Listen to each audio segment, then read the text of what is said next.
हरे कृष्णा। तो आज हम श्रीमद् भगवद गीता का अध्याय 1 में से श्लोक संख्या 2 सीखने वाले हैं। श्लोक है, संजय उवाच दृष्ट्वा तु पाण्डवानीकं व्यूढं दुर्योधनस्तदा आचार्यमुपसंगम्य राजा वचनमब्रवीत्। शब्दार्थ।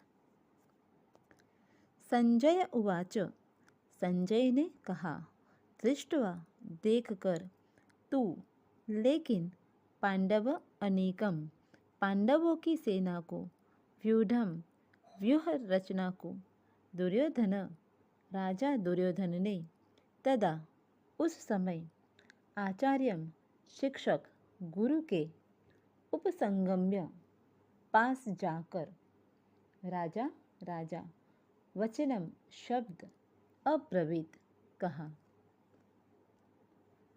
इसका अनुवाद है, संजय ने कहा, हे राजन, पांडुपुत्र द्वारा सेना की व्यूह रचना देखकर राजा दुर्योधन अपने गुरु के पास गया और उसने ये शब्द कहे। श्रील प्रभुपाद जी इस श्लोक के तात्पर्य में लिखते हैं, धृतराष्ट्र जन्म से अंधा था। दुर्भाग्यवश वह आध्यात्मिक दृष्टि से भी वंचित था। वह यह भी जानता था कि उसी के समान उसके पुत्र भी धर्म के मामले में अंधे हैं और उसे विश्वास था कि पांडवों के साथ कभी भी समझौता नहीं कर पाएंगे, क्योंकि पांचों पांडव जन्म से ही पवित्र थे। फिर भी उसे तीर्थ स्थान के प्रभाव के विषय में संदेह था। इसीलिए संजय युद्ध भूमि की स्थिति के विषय में उसके प्रश्न के मंतव्य को समझ गया। अतः वह निराश राजा को प्रोत्साहित करना चाह रहा था।